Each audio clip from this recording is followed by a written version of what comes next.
এই মাটি আর কত পরীক্ষা নেবে? এই এসো, একটু বিশ্রাম নাও।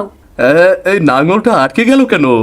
এই ভাঙা কলস বাড়ি নিয়ে গেলে অভাব আরও বাড়বে। গরু তো ঠিকই জল খাচ্ছে, কিন্তু কমছে না কেন? আমাদের ভাগ্য কি তাহলে সত্যি খুলে গেল? তুমি গয়না নেবে? পয়সা আছে নাকি? আমি এই কলসের রক্ষক। এই তো হচ্ছে, এই তো হচ্ছে, একটু একটু করে ঠিক হচ্ছে, একটু একটু করে মাটিটা নরম হচ্ছে।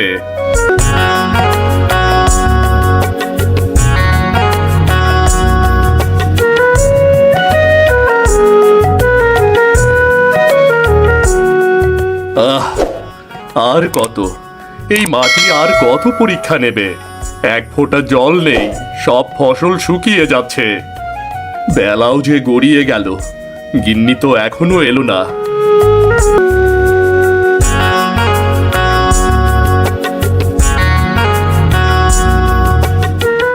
এই এসো, একটু বিশ্রাম নাও। এই গরমে কাজ করলে শরীর খারাপ হবে। তোমার শরীর খারাপ হলে আমাদের কি হবে? বিশ্রাম? বিশ্রাম নিলে কি পেট ভরবে কমলা?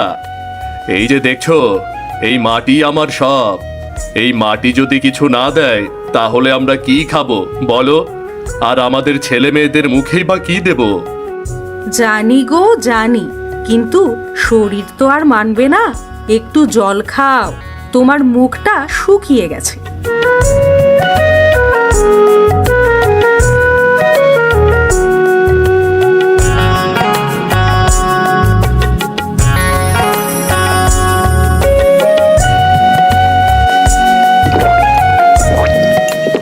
আহ, শান্তি।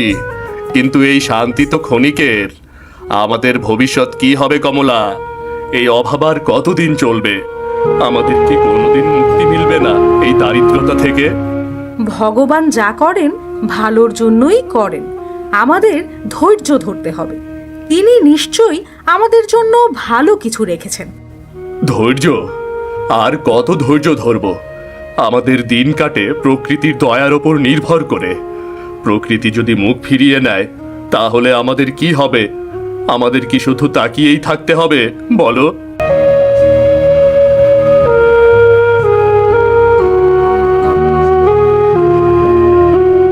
গ্রামে এখন খরার সিজন। এই সময়ে কোনো মতে কৃষকদের দিন চলে। রতনেরও তাই।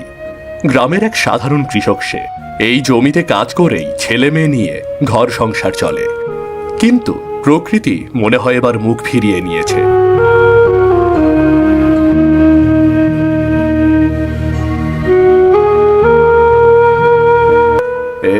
কি কি এটা? এই নাঙলটা আটকে গেল কেন? কি এটা? কি হলো গো? জানি না গো গিন্নি, পাথর টাথর পড়েছে হয়তো।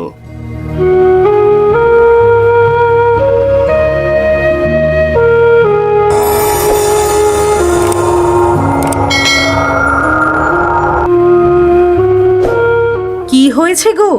কি পেয়েছো? কোনো গুপ্তধন নাকি? এটা একটা কলস গো গিন্নি। বলো কি দেখি।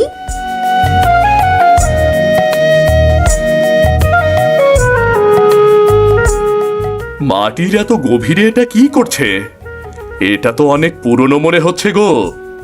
আরে ধুর, মাটির কলস দেখছি। কি হবে এটা দিয়ে? ভাঙা কলস, ফেলে দাও। আমাদের তো এমনিতেই অভাব। এই ভাঙা কলস বাড়ি নিয়ে গেলে অভাব আরও বাড়বে। মা ঠাকুমারা বলে গেছেন এসব ভাঙা জিনিস ঘরে তুলতে নেই। না না, কোথায় ভাঙা? এই কাদা অল্প একটু ভাঙাতে কিছুই হবে না। আমি এটা বাড়িতে নিয়ে যাব, গরুর জন্য পানি রাখবো। অন্তত গরুর তৃষ্ণা তো মিটবে। ঠিক আছে, চলো তবে।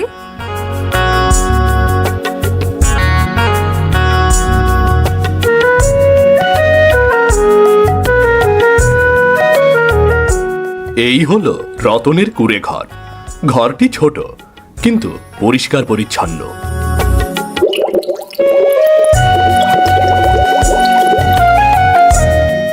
এই নাও গরুর জন্য জল। এখন আর জল আনতে দূরে যেতে হবে না, অন্তত এইটুকুই তো সুবিধা হলো। হ্যাঁ, ভালোই করেছো। অন্তত এইটুকু তো সুবিধা হলো। এখন আর তোমাকে অত কষ্ট করতে হবে না। যাও, গিয়ে রেখে এসো।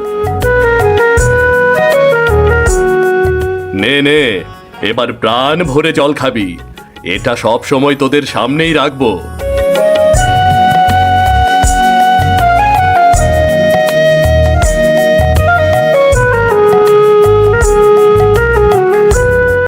ও কমলা, কমলা, কমলা!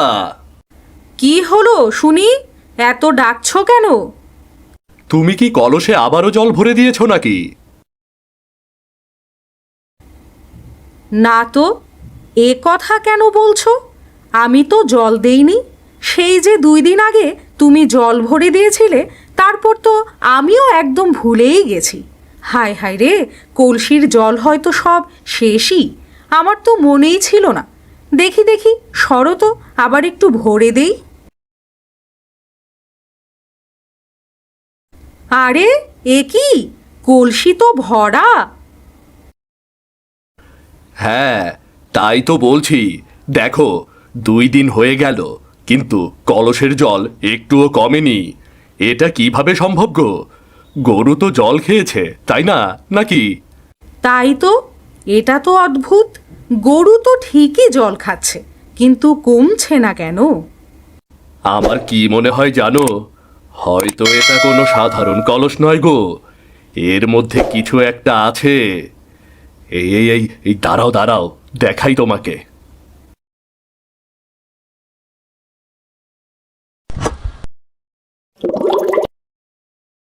ওগো, এ তো যেমন তেমনই আছে। এটা জাদুর কলস, আমি নিশ্চিত। জাদুর কলস?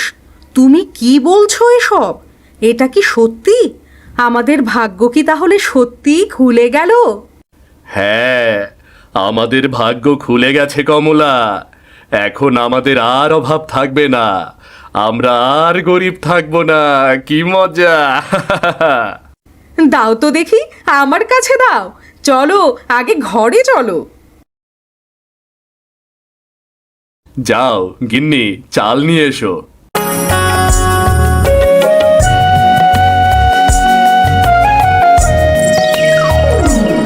সত্যি, এটা সত্যি। আমাদের আর কোনো অভাব থাকবে না। আমরা এখন সুখে থাকবো। এখন থেকে আমাদের দিন বদলাবে কমলা। আমাদের আর কষ্ট করতে হবে না। আমাদের স্বপ্নগুলো এবার সত্যি হবে গো। রতন ও কমলা জাদুর কলস পেয়ে খুশিতে আত্মহারা হয়ে পড়ে। এদিকে তাদের অভাবের সংসারে এত এত আয়োজন চলতে থাকে। তাদের মনে লোভের বসবাস শুরু হয়। এভাবে কয়েকদিন কেটে যায়। রতন আর কমলা জাদুর কলসের সাহায্যে নিজেদের অভাব দূর করে।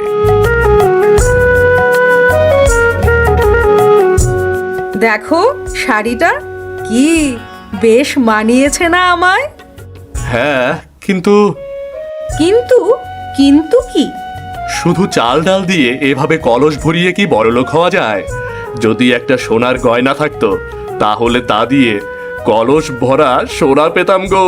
সোনা গিন্নি। হ্যাঁ, সে কথা তো মন্দ বলনি। চলো, আমরা শ্যাকরার কাছ থেকে একটা সোনার গহনা আনবো এবং কলসের মধ্যে দেব। দেখবে, কলস আমাদের আরো অনেক গহনা দেবে। হ্যাঁ, এটা খাসা বলেছ গিন্নি।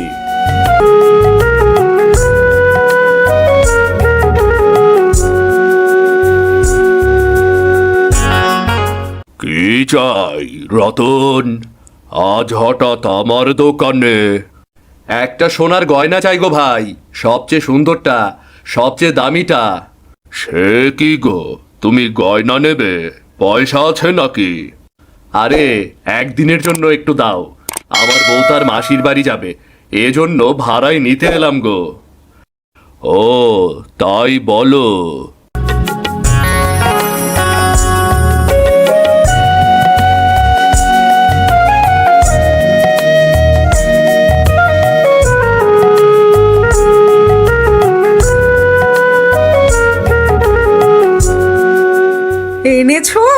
দাও দাও, আর দেরি করো না।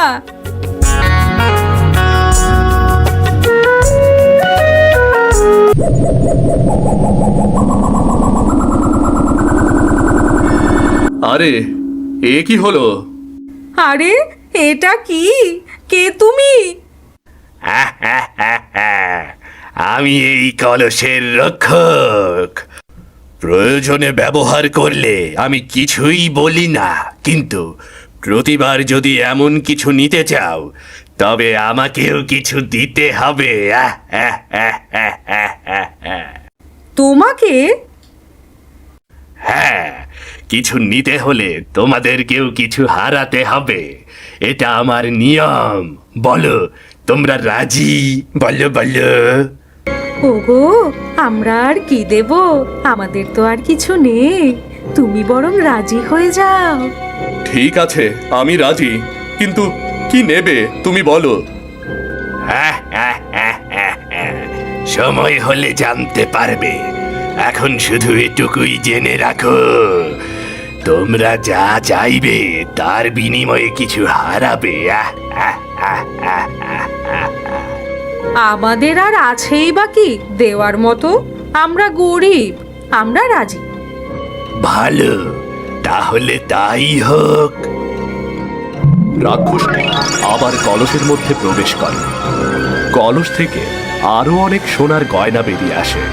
রতন আর কমলা আনন্দে আত্মহারা হয়ে যায়। তারা ভুলে যায় রাক্ষসের শর্তের কথা। তাদের চোখ এখন শুধু ধন সম্পদে ভরপুর। দেখো গিন্নি, কত গয়না, দেখো গো দেখো। জাদুর কলসের সাহায্যে রতন এবং কমলার ভাগ্য তাড়াতাড়ি বদলে যায়। তাদের কুঁড়ে ঘর পরিণত হয় এক সুন্দর বাড়িতে।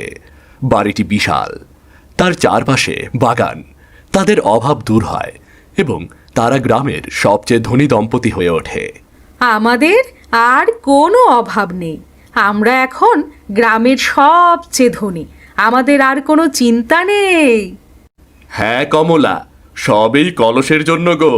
এই কলস আমাদের সব দিয়েছে গো, সব দিয়েছে। আচ্ছা, তোমার মনে আছে আমাদের সেই কথা, যেদিন আমরা না খেয়েছিলাম? সেদিন হরিদা আমাদের এক মুঠো খাবার দিয়েছিল। আজ সে ভীষণ অসুস্থ গো, চলো দেখে আসি। কই গো, আমরা কি আগে না খেয়ে থাকতাম নাকি? আমার তো কিছুই মনে পড়ছে না।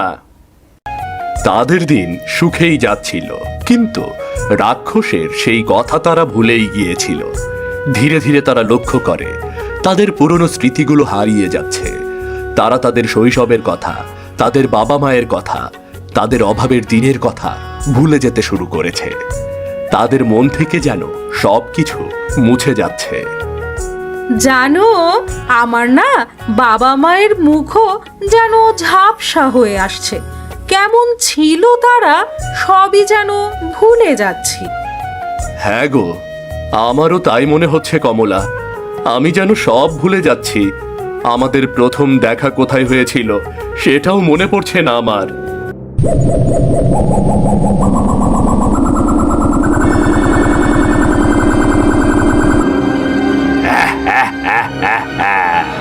এটাই আমি নিয়ে নিচ্ছি, তোমাদের স্মৃতি। তোমরা যা চেয়েছ তার বিনিময়ে তোমাদের স্মৃতি হারাচ্ছ। কি, আমাদের স্মৃতি? হ্যাঁ, এটাই তোদের লোভের পরিণতি। রাক্ষসটি আবার কলসের মধ্যে প্রবেশ করে। রতন আর কমলা হতাশ হয়ে পড়ে, তাদের চোখে জল। তারা বুঝতে পারে তাদের লোভেই এমনটা হয়েছে। সেদিনই তারা কলসটা আবারও মাটিতে পুঁতে দেয় আর স্বাভাবিক জীবনযাপন শুরু করে। প্রিয় বন্ধুরা, আজকের গল্পটি কেমন লাগলো তা জানিয়ে দাও কমেন্ট করে। আর কি ধরনের গল্প দেখতে চাও তাও জানিয়ে দাও কমেন্ট করে। আমাদের চ্যানেলটি সাবস্ক্রাইব করে আমাদের সাথেই থাকো। ধন্যবাদ। দেখা হবে নতুন কোনো গল্প নিয়ে।